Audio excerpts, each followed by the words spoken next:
Hello and welcome to CVR News Network, and you're watching CVR English Inside News, and I'm Sandeep. At the inauguration of the new international container terminal at Thoothukudi Port in Tamil Nadu, Prime Minister Narendra Modi highlighted that India's marine mission goes beyond mere infrastructure development. He emphasized that India is demonstrating a commitment to sustainable, forward-thinking growth, which is evident in the VOC port, also known as VO Chitambararar Port. He noted that the port is becoming a key player in green hydrogen offshore wind initiatives and expressed confidence that this approach will effectively address the global challenges posed by the climate change. नमस्कार, वणक्कम। मंत्रिमंडल में मेरे सहयोगी सर्बानंद सोनोवाल जी, Shantanu Thakur ji, board के सभी अधिकारी कर्मचारी, अन्य महानुभाव, देवी और सज्जनों, आज विकसित भारत की यात्रा का एक अहम पड़ाव है। ये नया तुत्तुकुड़ी इंटरनेशनल कंटेनर टर्मिनल भारत के मरीन इंफ्रास्ट्रक्चर का नया सितारा है। इस नए टर्मिनल से वीओ चिदंबरनार पोर्ट के सामर्थ्य में भी विस्तार होगा। 14 मीटर से ज्यादा डीप ड्राफ्ट, 300 से ज्यादा मीटर वाला बर्थ वाला नया टर्मिनल इस पोर्ट की कैपेसिटी को बढ़ाने में अहम भूमिका निभाएगा। इससे वीओसी पोर्ट पर लॉजिस्टिक कॉस्ट में कमी आएगी और भारत के फॉरेन एक्सचेंज की भी बचत होगी। मैं इसके लिए आप सभी को, तमिलनाडु के लोगों को बहुत बहुत बधाई देता हूं। मुझे याद है 2 साल पहले मुझे वीओसी पोर्ट से जुड़े कई प्रोजेक्ट के शुभारंभ का अवसर मिला था। तब इस पोर्ट की कार्गो हैंडलिंग कैपेसिटी को बढ़ाने के लिए बहुत से काम शुरू हुए थे। इस साल फरवरी में जब मैं तुत्तुकुड़ी आया था, तब भी पोर्ट से जुड़े अनेक काम शुरू हुए थे। आज इन कामों को तेजी से पूरा होते देख मेरा भी आनंद दोगुना हो जाता है। मुझे इस बात की भी खुशी है, इस नए बने टर्मिनल पर 40% एम्प्लॉय महिलाएं होगी। यानी ये टर्मिनल मैरीटाइम सेक्टर में विमेन लेड डेवलपमेंट का भी प्रतीक बनेगा। साथियों, देश की अर्थव्यवस्था के विकास में तमिलनाडु के समुद्र तटों ने महत्वपूर्ण भूमिका निभाई है। यहां के पोर्ट इंफ्रास्ट्रक्चर में 3 मेजर पोर्ट्स और 17 नॉन मेजर पोर्ट शामिल है। इसी सामर्थ्य की वजह से आज तमिलनाडु मैरीटाइम ट्रेड नेटवर्क का बहुत बड़ा हब है। हम पोर्ट लेड डेवलपमेंट के मिशन को गति देने के लिए आउटर हार्बर कंटेनर टर्मिनल का विकास कर रहे हैं। इस पर 7,000 Prime Minister Narendra Modi, along with Gujarat Governor Acharya Devvrat and Chief Minister Bhupendra Patel, takes a metro ride from Section 1 metro station to Gift City metro station after inaugurating the Ahmedabad Metro Rail Project Phase 2. और आज जब इसका completion हुआ है तो जाहिर सी बात है ये हमें काफी जोश भी देता है, हमें खुशी भी होती है कि हमने डिस्पाइट ऑल चैलेंजेस हमने आप इस काम को पूरा करके दिखाया। और अगर हम राइडरशिप की बात करते हैं तो करीब 1.5 लाख लोग इसमें हम एक्सपेक्ट कर रहे हैं कि सितंबर तक इसमें 1.5 लाख लोग जो है वो इसका फायदा उठा पाएंगे। तो 1.5 लाख राइडरशिप डेली की मैं आपको बता रहा हूँ। तो ये इतनी बड़ी जो ट्रैफिक की हमारी समस्या है, कम्युनिटी की समस्या है, उसको हल करेगी। मॉडर्न डिजाइन है, एरोडायनेमिक डिजाइन है और बाकी मेट्रो से काफी ज्यादा एडवांस है ये। और एक चीज जो और भी देखते हैं विशाल, जो हम इस वक्त तस्वीरों में भी देख रहे हैं कि प्रधानमंत्री जब भी मेट्रो या फिर किसी ऐसी सुविधाओं में सफर करते हैं तो छात्रों के साथ इंटरैक्ट करते हैं। आज भी उन्होंने कुछ छात्रों के साथ मुलाकात की और उनसे उनका हालचाल जाना। और छात्रों के लिए भी एक बड़ा नया अनुभव होता है, नई बिल्कुल मॉडर्न तकनीक वाले में ट्रेन में पहला सफर करना। तो ये कनेक्ट भी काफी इंपॉर्टेंट है और प्रधानमंत्री बार बार बच्चों के साथ कनेक्ट करते हैं ऐसे ही। देखिए, अपने आप में इम्पोर्टेंट इसलिए भी हो जाता है कि एक तो फर्स्ट टाइम आप ट्रैवल कर रहे हैं, पहली बार आप उसका शुभारंभ कर रहे हैं, और व्हाट एन अपॉर्चुनिटी कि आप प्रधानमंत्री के साथ उसमें ट्रैवल कर रहे हैं। तो ये लाइफ लॉन्ग एक्सपीरियंस रहेगा कि आपके जिनको आप आइडियलाइज करते हैं, जो आपके हीरो रहे हैं, जिनको देखकर आप जिंदगी में आगे बढ़ने की सोचते हैं, जिनको देखकर आप अपने आप को एनर्जाइज करते हैं, तो वो लम्हा तो आप कभी भी नहीं भूल सकते। और जाहिर सी बात है कि जब आप बात करते हैं यूथ की, तो यूथ मतलब हमारा कल, और जब हम बात करते हैं हमारे कल की, तो प्रधानमंत्री की नजरें जब वो बोलते हैं 2047, तो 2047 का मतलब वो ये कहते हैं कि मैं 7 दिन और लगातार 24 घंटे में काम करता हूं, ताकि मैं अपने देश को उस जगह, उस ऊंचाई तक पहुंचा पाऊं जिसकी हम सब कल्पना कर रहे हैं। आपने बिल्कुल सही कहा। और अहमदाबाद और गांधीनगर के बीच का जो स्ट्रेच है, जो काफ़ी ट्रैफिक हो जाता है पीक आवर्स में, कभी कभी तो उसमें 1-1 घंटे लग जाते हैं, लेकिन अब ये दूरी काफ़ी कम हो जाएगी। आपने बताया कि एपीएमसी और गिफ्ट सिटी के बीच की दूरी भी जो वो है वो 1 घंटे से भी कम समय में तय की जा सकती है। केवल 35 रुपये किराया लगेगा। आप तो एक तरह से न केवल अफोर्डेबल है बल्कि एक्सेसिबल है, और इस तरह की जो नई टेक्नोलॉजीज हैं गुजरात के लिए काफ़ी बड़े मील का पत्थर साबित हुए हैं। विशाल हमारे साथ बने हुए हैं, और जिस तरह से आप तस्वीरों में देख रहे हैं कि ये अहमदाबाद, जिसको एक बड़ा इंडस्ट्रियल सेंटर कहा जाता है, और आपको पता भी है कि अहमदाबाद और मुंबई के बीच में पहली बुलेट ट्रेन भी चलाई जा रही है। और विशाल, क्या इसको बुलेट ट्रेन परियोजना के साथ भी जोड़ने की योजना? VCK founder President Tol Thirumalavan mentioned that Tamil Nadu Chief Minister M.K. Stalin agreed to send representatives to the VCK conference. He confirmed that TK's Ellen Govan will be participating in the event.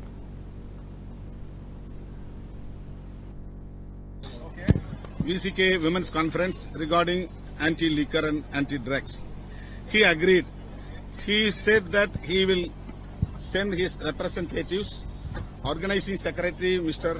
R.S. Bharati and spokesperson Mr. T.K. Silangavan will participate in our VCK conference. He replied. That is our stand. We are stick on our stand. Stand for 2026 elections. It will decide after at the time of election.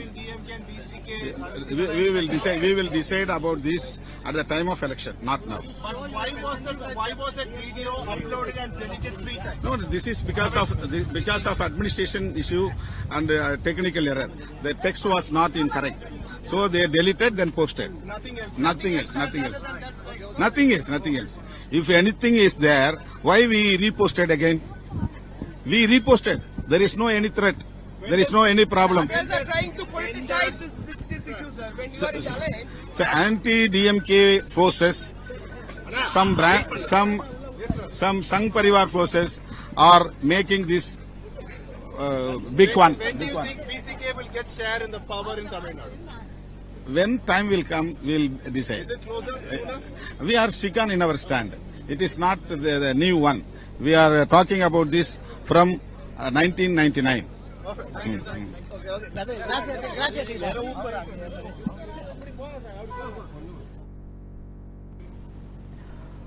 RJD leader Tejasvi Yadav criticized the law and order situation in Muzaffarpur, citing the issues like rapes, bank robberies and other crimes. He claimed that criminals act with impunity due to the lack of fear of the police. Yadav accused Nitish Kumar of being unable to manage Bihar, highlighting problems such as collapsing bridges, paper leaks and widespread corruption despite the presence of a double-engine government. हम लोग यहाँ पहुँचे हैं, लेकिन आप देखिएगा दिन प्रतिदिन मुजफ्फरपुर जो है खबरों में रहता है। खबरों में किस कारण रहता है? लॉ एंड ऑर्डर को लेकर के रहता है। मर्डर, हत्या, लूट, अपहरण, रेप, बैंक रॉबरी। मुजफ्फरपुर में अपराध जो है बढ़ चुका है। अपराधी के मन में कोई पुलिस का भय नहीं रह गया, डर नहीं रह गया। लगातार ऐसी घटनाएं यहाँ हो रही हैं जहाँ लगाम लगाने की जरूरत है, लेकिन पुलिस को लुटेरों को नहीं पकड़ना, मर्डरर को नहीं पकड़ना, रेपिस्ट को नहीं पकड़ना, केवल शराब के पीछे लोग भाग रहे हैं, वसूली करते हैं। पूरे बिहार में ये हाल हो गया है। डबल इंजन की सरकार है, लेकिन कोई सूद लेने वाला उन पीड़ित परिवारों का नहीं है। आप देखिएगा पूरी तरीके से मुख्यमंत्री जी का इकबाल जो है, नीतीश कुमार जी का इकबाल खत्म हो चुका है और उनसे बिहार संभाला नहीं जा रहा। आज जो स्थिति बनी हुई है, चाहे लैंड सर्वे हो रहा हो, चाहे आपका स्मार्ट मीटर की बात हो, बिजली का, भ्रष्टाचार का खेल हो रहा है, पेपर लीक हो रहे हैं, भ्रष्टाचार का खेल हो रहा है, पुल पुलिया मेगा पुल सब गिर रहे हैं, ध्वस्त हो रहे हैं, पूरी तरीके से भ्रष्टाचार का खेल हो रहा है और लोग परेशान हैं। थाना चले जाओ, ब्लॉक चले जाओ, केवल भ्रष्टाचार ही भ्रष्टाचार जो है देखने को मिलता है। लोग जो है परेशान हैं, लोग आहत हैं, लोग जो अपराध से। Congress candidate Bhupinder Singh Hooda stated that Congress party is receiving the significant public support and that people have decided to elect a Congress government in Haryana. He contrasted the achievements of the previous Congress government with the failures of the current BJP administration, noting that Haryana is currently leading in unemployment and inflation, and criticized the state's law and order situation. आज बड़ी खुशी की बात है कि Congress party में चौधरी ओम प्रकाश जो पूर्व विधायक हैं और पूर्व कांग्रेस के विधायक रहे, हमारे वरिष्ठ साथी हैं, वह उनके सपुत्र जो बीजेपी के उम्मीदवार भी थे पिछली बार बेरी से और बीजेपी अध्यक्ष भी रहे जिले के विक्रम जी, और हांसी से आई महिला कांग्रेस की जो इंचार्ज रही है हमारी गायत्री जी हैं, हाँ प्रदेश महिला कांग्रेस की ये रहे हैं उपाध्यक्ष हो रहे हैं, ये आज कांग्रेस में शामिल हो रहे हैं।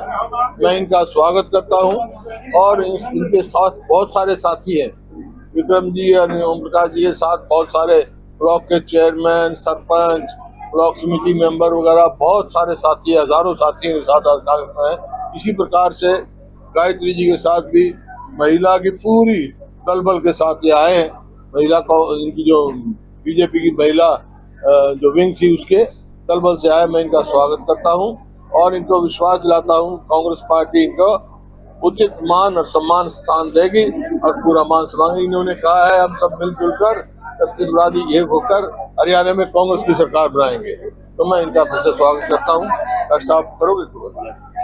क्या माहौल लग रहा आज के दिन पूरे हरियाणा में किस तरह का सिनेरियो नजर आ रहा है? देखिए मैं सारे हरियाणा में घूमा, जो जन समर्थन मिल रहा है कांग्रेस पार्टी को, तो 36 बरादरी मन बना चुकी है कि अगली सरकार हरियाणा में कांग्रेस की सरकार होगी, क्योंकि 10 साल कांग्रेस की उपलब्धियां एक तरफ है और इनकी विफलताएं एक तरफ है।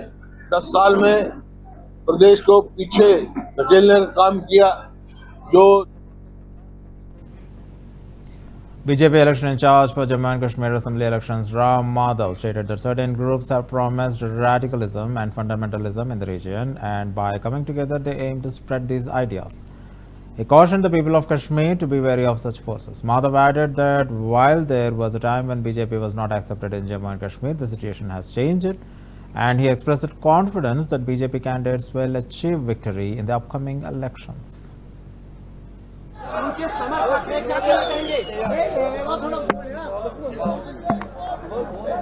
इस राज्य में फंडामेंटलिज्म, रेडिकलिज्म को इन्हीं लोगों ने बढ़ावा दिया है। अब लोग साथ आकर इस राज्य में उस प्रकार के विचारों को फैलाना चाहते हैं, तो जम्मू कश्मीर की जनता, विशेषकर कश्मीर घाटी की जनता, बहुत सावधान रहना चाहिए इन ताकतों के विषय में।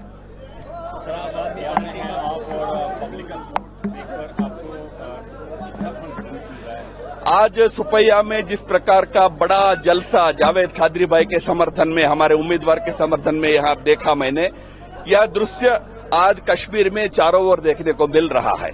एक समय होता था जम्मू कश्मीर में बीजेपी को बहुत ज्यादा लोग स्वीकार नहीं करेंगे, ऐसा लोग कहते थे। आज स्थिति बिल्कुल उसके विपरीत है। लोग अच्छी तरह बीजेपी की बातें सुनना चाहते हैं, समझना चाहते हैं। हमें पूरा कॉन्फिडेंस है कि इस चुनाव में हम इस राज्य में हमारा खाता खोलेंगे। बीजेपी के भी कुछ उम्मीदवार सफल होकर असेंबली में प्रवेश करेंगे। बोल रहे हैं कि अगर एआईपी और जमात का जो है पैक्ट हो जाएगा तो यकीनन जो है एनसी का वोट कट जाएगा, क्या कहना चाहेंगे? वो उनकी चिंता है भाई।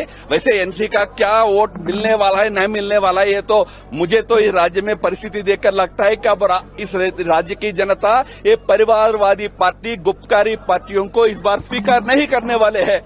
सर इतिहास क्या है यहाँ के जो आजाद पार्टी, जैसा मैंने कहा, वो जो इस समय गठबंधन बन रहे हैं, ये जो रैडिकल तंजीम थे वो लोग साथ आ रहे हैं। फिर से एक रैडिकल आइडिया, सेल्फ डिटर्मिनेशन वाली बातें वो लोग कर रहे हैं। जम्मू कश्मीर की जनता उन ताकतों से सावधान रहना चाहिए। थैंक यू भाई। लेकिन कांग्रेस पार्टी ने अभी अपना मैनिफेस्टो रिलीज नहीं किया, वो गारंटी दे रहे हैं। हालांकि भारतीय जनता पार्टी सहित तमाम दलों ने अपना मैनिफेस्टो रिलीज। देखो भाई, कांग्रेस पार्टी पर मैं ज्यादा वक्त बर्बाद करना नहीं चाहता। वो पार्टी इस राज्य में कोई अस्तित्व में रहने वाली पार्टी नहीं है। इस चुनाव के बाद साफ होगा कि जो एनसी के पीठ पर सवार करके आगे आने का प्रयास उस पार्टी ने किया, उसके चलते ना उस पार्टी का तो खत्म होना तो तय ही है, पर उसका जो भुगतना है। Congress leader Chaudhary Birender Singh claimed that voters in Haryana are dissatisfied with BJP policies and are favoring Congress. He acknowledged that strong support from Jats, while also noting that Jats are present in other parties. Singh highlighted that Muslim voters constituting 5% of the electorate are expected to vote for Congress due to the pressure from the BJP.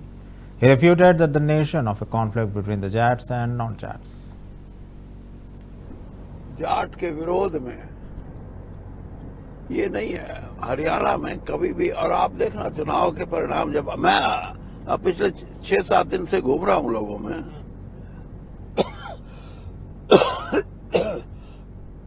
हर वर्ग का voter जो Bharatiya Janata party की नीतियों से आहत है और अच्छा नहीं मानता उनकी नीतियों को और उनकी कार्यशैली को, वो कांग्रेस के पक्ष में खड़ा है।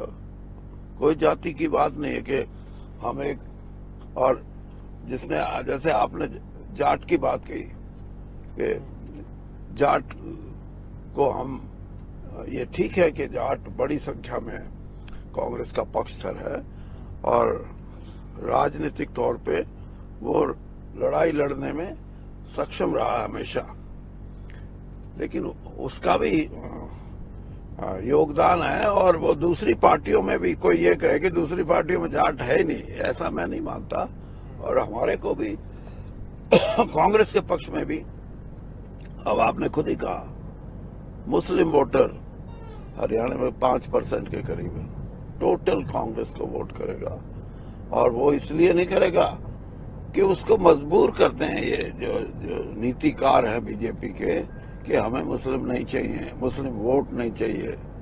और इस तरह की राजनीति कभी हरियाणा में कामयाब हुई ही नहीं है। और इसीलिए Addressing a public rally, Union Home Minister Amit Shah criticized the National Conference and the Congress for their stance on Article 370, which they have pledged the reinstate if they come to power. Shah questioned whether Article 370 should be restored, arguing that such a move would endanger existing reservations for Pahadis and Gurjar communities. He emphasized that based on the current political climate in Kashmir, neither Farooq Abdullah nor Rahul Gandhi is likely to form a government. Shah declared that Article 370 has become a part of history and asserted that there is no place for it in the Indian Constitution. He firmly stated that only Kashmir will only have one flag, the Indian tricolor, and that there will never be two prime ministers, two constitutions, or two flags in the region. बहुत बड़ी संख्या में माताएं बहनें आई हैं। हर घर में सबसे वरिष्ठ माता बहन को 1 साल का 18,000 रुपए का चेक नरेंद्र मोदी जी भेजेंगे। एक दीपावली में और एक रक्षाबंधन में उज्ज्वला का गैस का सिलेंडर फ्री ऑफ कॉस्ट देंगे। छोटे से छोटे किसान को अब 6,000 की जगह 10,000 मिलेंगे। बिजली के बिल में 50% कटौती करेंगे। अब आपके बच्चों को मेट्रो में बिठाने के लिए दिल्ली जाने की जरूरत नहीं है। जम्मू और श्रीनगर में भी मेट्रो बनने वाला है, आप चिंता मत। हर साल आतंकवाद की आग में टूटे 100 मंदिरों का जीर्णोद्धार करेंगे। तवी रिवर फ्रंट बनाएंगे। रंजीत सागर डैम में झील विकास प्राधिकरण बनाकर वाटर स्पोर्ट्स की शुरुआत करेंगे और जितने भी लोगों को नुकसान हुआ है वो सभी के पुनर्वसन का काम ये भारतीय जनता पार्टी की सरकार करेगी। किश्तवाड़ और डोडा में आयुष हर्बल पार्क बनाएंगे। जम्मू में आईटी हब बनाएंगे और उधमपुर में फार्मास्यूटिकल हब बनाकर जम्मू संभाग के क्षेत्रीय विकास बोर्ड की रचना करेंगे, जिसमें आपका प्रमुख हिस्सा होगा। भाइयों बहनों, अटल आवास योजना के माध्यम से प्रधानमंत्री आवास के लिए 5 मरला मुफ्त जमीन देंगे। एससी और एसटी पहाड़ियों को और गुर्जर भाइयों को जो आरक्षण मिला है वो नौकरी का है। अब प्रमोशन में भी आप Doctors from the Postgraduate Institute of Medical Education, PGIMER, formed a human chain to protest the chain against the recent rape murder incident in Kolkata's Arjikar Medical College. They continue to demand the justice for victim Abhaya. In the recent development, the CBI arrested Dr. Sandeep Ghosh, the former principal of Arjikar Medical College, on the financial misconduct.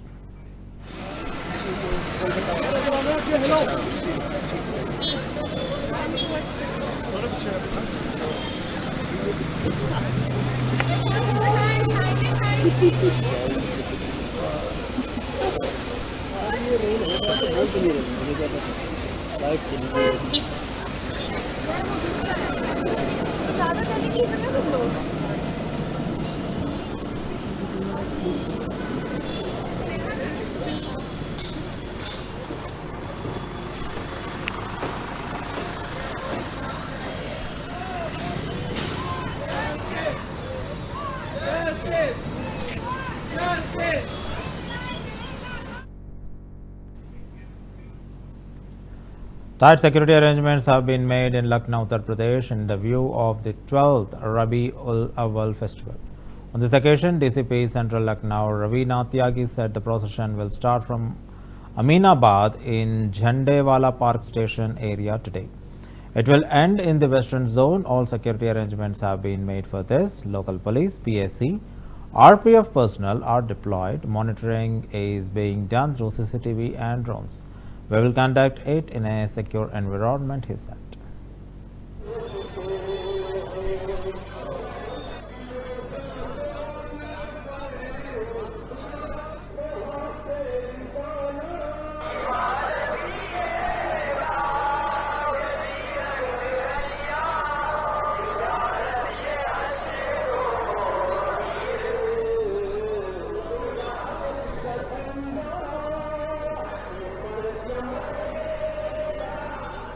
यहाँ पर जो है Jhandewala park थाना क्षेत्र अमीनाबाद से ये जुलूस आज प्रारंभ होगा 12वीं रबीउल अव्वल के उपलक्ष्य पर। ये आगे पश्चिमी जोन में जाकर के समाप्त होगा।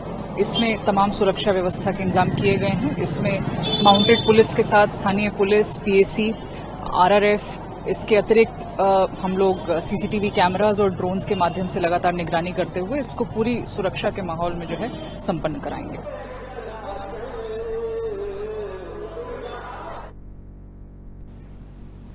Tripura Chief Minister Manik Saha and Uttar Pradesh Chief Minister Yogi Adityanath inaugurated the Siddheshwari Temple in Agartala.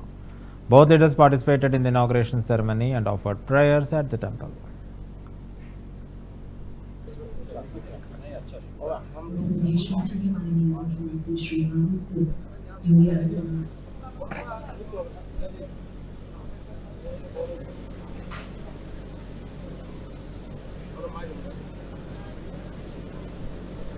Jharkhand नाम ओम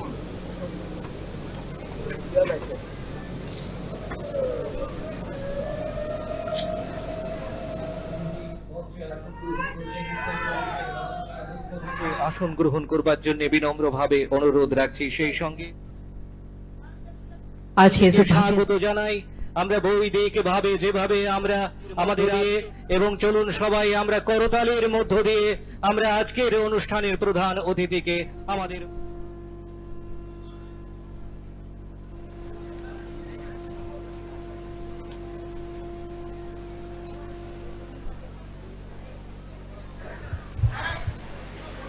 বুবাগরা প্রদ্যুৎ মানিক্য বিক্রম মহোদয়কে আমরা বরণ করব। মহারাজা মুখ্যমন্ত্রী শ্রী যোগী আদিত্যনাথ জি আসন গ্রহণ করছেন। Speaking on the Arvind Kejriwal's resignation statement, BJP national spokesperson Pradeep Bhandari criticized Kejriwal, labeling him as the principal of the school of corruption. Bhandari remarked that Kejriwal has come to realize that the people of Delhi view him as corrupt. He described Kejriwal as having transitioned from being wild card in Indian politics to a corrupt card. According to Bhandari, while Kejriwal was in jail, the people of Delhi has chosen not to vote for him already. He received feedback that Delhi's residents were questioning his integrity. Bhandari suggested that Kejriwal's decision to impose a temporary CM reflects his lack of faith in his own party. He further claimed that the political battle in Delhi has shifted from being between AAP and BJP to AAP versus people of Delhi. Bhandari also noted that Kejriwal is aware of Rahul Gandhi's opposition to him and dismissed the India alliance as a joke and opportunistic coalition. इन सबसे यही स्पष्ट हो जाता है कि अरविंद केजरीवाल खुद मानते हैं कि वो भ्रष्टाचारी हैं, तभी वो रिजाइन कर रहे हैं और ये सिर्फ और सिर्फ अपनी सत्ता बचाने के लिए है। और इसके साथ में ये भी स्थापित हो जाता है कि अरविंद केजरीवाल को आम आदमी पार्टी पे कोई ट्रस्ट नहीं है, क्योंकि अगर उनको आम आदमी पार्टी पे कोई ट्रस्ट होता तो वो टेम्पररी चीफ मिनिस्टर की बात नहीं करते, वो कहते कि भाई मैं सत्ता छोड़ रहा हूं, कोई और जो है वो दिल्ली का मुख्यमंत्री आम आदमी पार्टी की तरफ से कैंडिडेट होगा। तो आज भारतीय जनता पार्टी बनाम आम आदमी पार्टी दिल्ली की लड़ाई नहीं रही, आज दिल्ली की लड़ाई आम आदमी पार्टी बनाम दिल्ली की जनता हो चुकी है। सवाल यहाँ पर ये भी उठ रहा है कि उनकी जो एली पार्टी है इंडिया अलायंस, उनका अलग अलग लीडर्स का उस पर क्रिटिसाइज, इवन कांग्रेस खुद कह रही है, इस पर सवाल उठा रही है, लेकिन एनसी के फारूक अब्दुल्ला साहब उनका साफ तौर पर कहना, उन्होंने वो सपोर्ट में आया, उन्होंने कहा कि वो पावर के भूखे नहीं है, तो उन्होंने अगर ये डिसीजन लिया है तो इसमें क्या बुरा है। क्या लगता है, कॉन्ट्राडिक्टरी यहाँ पर स्टेटमेंट सामने आ रहे हैं? देखिए, इंडिया अलायंस एक काल्पनिक अलायंस है। वही राहुल गांधी जिन्हें अरविंद केजरीवाल जब जेल गए थे तो ट्वीट किया था, आज कांग्रेस पार्टी और राहुल गांधी ने एक ट्वीट नहीं किया जब अरविंद केजरीवाल वापस आए। क्यों? क्योंकि अरविंद केजरीवाल और आम आदमी पार्टी कांग्रेस के सामने गिड़गिड़ा रही थी कि हमको 5 सीट दे दो, 6 सीट दे दो, और कांग्रेस पार्टी ने नहीं दी। आज आम आदमी पार्टी और कांग्रेस के बीच में मैसिव लड़ाई है इंटरनली, तो ये इंडिया अलायंस तो है नहीं। बात रही फारूक साहब की, तो मैं ये कहना चाहता हूं कि एक समय था जब लालू प्रसाद यादव पे भी जब आरोप हुए थे जेल जाने के पहले, उन्होंने भी रिजाइन किया था। एक समय था जब ओम प्रकाश चौटाला जो थे उन्होंने भी रिजाइन किया था, और ये दोनों पे करप्शन के आरोप प्रूव हो चुके हैं। तो आज ये स्थापित हो चुका है कि हम कहते थे कि करप्शन की क्लास का प्रिंसिपल लालू प्रसाद यादव होंगे, परंतु आज मैं ये जरूर कह सकता हूं कि करप्शन के स्कूल के प्रिंसिपल अरविंद केजरीवाल जी हैं, जिससे लालू प्रसाद यादव को सीखना चाहिए, ओम प्रकाश चौटाला को सीखना चाहिए। अरविंद केजरीवाल जी के 2 मेंटर्स हैं, एक है भ्रष्टाचार में लालू प्रसाद यादव और एक है डमी प्राइम मिनिस्टर बनाने वाली सोनिया गांधी। तो अरविंद केजरीवाल जी आज ये समझ चुके हैं कि दिल्ली की जनता के बीच में उनकी छवि एक भ्रष्टाचारी की है, ना कि ईमानदार व्यक्ति की है। जब वो 170 दिन जेल में रहे, वो कहते थे कि उनको पार्टी वाले मिलने आते थे तो उनको फीडबैक यही दिया जाता था कि अरविंद जी, आज दिल्ली में आपके नाम पे वोट नहीं मिल रहा है, आज आम आदमी पार्टी को लोग भ्रष्टाचारी समझ रहे हैं। उन्होंने इस फीडबैक के बाद में माना कि आज उनको अपनी ईमानदारी प्रूव करने की जरूरत है। इन सबसे यही स्पष्ट हो जाता है कि अरविंद केजरीवाल खुद मानते हैं कि वो भ्रष्टाचारी हैं, तभी वो रिजाइन कर रहे हैं। And that's all for Inside News for the hour. Keep watching CVR News English.